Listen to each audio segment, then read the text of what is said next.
राधे राधे सभी को। आप सभी को नव वर्ष की हार्दिक शुभकामनाएं। देखिए, आज मैंने एक कविता लिखी है और उस कविता का मेन आधार जो है वो हैं स्त्रियां, और विशेष करके ऐसी स्त्रियां जिनके मन में भाव तो कई होते हैं लेकिन वो अपने जीवा से उनको शब्द नहीं दे पाती हैं, और शब्द के साथ साथ वो जीवन भर दूसरों के लिए तो जीती रहती हैं लेकिन किसी डर और झिझक के कारण वो खुद के लिए कुछ नहीं कर पाती हैं और स्वयं पूरी ज़िंदगी पराधीनता पर ही वे गुजार देती हैं। तो उन सभी स्त्रियों को की इच्छा शक्ति सुदृढ़ हो सके, कुछ ऐसा मैं लाई हूँ। आशा है ये कविता उन सब के अंदर एक जोश भरने में कुछ सहायता कर सके।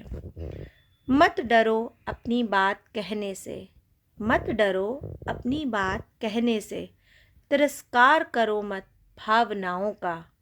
जिंदगी एक संग्राम है, वन है यह संघर्षों का। कभी मिलेंगे कांटे तो कभी सूखा पड़ जाएगा। अपने छोड़ देंगे साथ, समय भी तुमको चिढ़ाएगा। डरना नहीं उस क्षण तुम, अंतर आत्मा तुमको नया पथ अवश्य दिखाएगी। चमकोगी जब तुम सूरज बनकर, तुम्हारा सम्मान बढ़ जाएगा। तुम्हारे परिश्रम की आभा इस संसार को चमकाएगी। तुम शांत बैठी होगी जब, तुम शांत बैठी होगी जब, दुनिया शोर मचाएगी। नारी तुम अबला नहीं, इस संसार का आधार हो। धीरे धीरे जो प्रसारित हो रही ऐसी नवधारणा और विचार हो। मौन धारण कर सद्गामी बन जाओ तुम। करो खुद पर भरोसा, सच्चाई का मार्ग अपनाओ तुम। जो नहीं सुनते थे तुमको वे भी विवश हो जाएंगे, तुम्हारे सुकृत्य जब उनको नजर आएंगे। समय का अनुगामी बन, सुसुप्ता अवस्था त्याग दो। स्वयं की सहायता करो सर्वप्रथम, दूसरों की प्रतीक्षा त्याग दो। मत डरो अपनी बात कहने से, रसना को शक्ति और हृदय को विश्वास दो।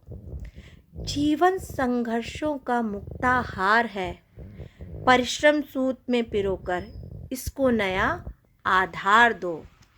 वसुधा भी तुम्हारे साहस की साक्षी बन जाएगी। खुश हो जाएगी तुम्हारे साहस से, करतल ध्वनि सुनाएगी। आकाश सा विस्तार जब तुम में यह पाएगी। आलस की उर्मी क्षण भर भी तुमको डरा न पाएगी। नारी तुम स्वच्छंद स्वतंत्र और विस्तार हो। माने या ना माने यह संसार, माने या ना माने यह संसार, पर तुम ही इसका अभिन्न आधार हो। मत डरो अपनी बात कहने से, स्तब्धता को त्याग दो। मत डरो अपनी बात कहने से, स्तब्धता को त्याग दो। आशा है आप सभी स्त्रियों एवं पुरुषों को भी, क्योंकि आप भी अभिन्न अंग हैं और आप में से कुछ ही ऐसे होंगे जो हमें सपोर्ट नहीं करते, लेकिन आप लोग हम लोग को जब सपोर्ट करते तभी हम आगे बढ़ पाते हैं। धन्यवाद।